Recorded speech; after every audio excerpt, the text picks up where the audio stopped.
খেয়াল করে দেখবেন, আপনার কাছের মানুষগুলো সবসময় আপনাকে সান্ত্বনা দিতে চায়, কিন্তু এমন কিছু সত্য আছে যা বলার সাহস করে না সহজে।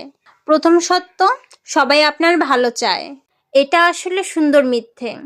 সত্যিটা হলো, আপনার লড়াইয়ে আপনি একদম একা, পুরোপুরিভাবে একা। কেউ জাদুর কাঠি নেড়ে আপনার কষ্ট দূর করতে আসবে না। আপনার উদ্ধারকর্তা আপনাকে নিজেই হতে হবে। দ্বিতীয় সত্যি, আমরা সবাই অন্যের ঘাড়ে দোষ চাপিয়ে বাঁচতে চাই, কিন্তু ভেবে দেখুন তো, সবসময় কি অন্যরাই খারাপ? মাঝে মাঝে আমাদের ভুলগুলোই আমাদেরকে পুরোপুরিভাবে ডুবিয়ে দেয়। আপনজনরা কষ্ট পাওয়ার ভয়ে এই সত্যটা কেউ বলবে না। তৃতীয় সত্য হলো, এই পৃথিবী আপনার অজুহাত শুনতে একটুও আগ্রহী নয়। আপনি কেন পারলেন না, তার পিছনে হাজারটা কারণ থাকতে পারে, কিন্তু দিন শেষে মানুষ আপনার সফলতাটাই দেখবে, আপনার চোখের পানি নয়। এখন বলুন তো, আমি যা যা বললাম এই কথাগুলোর সাথে আপনি কি একমত?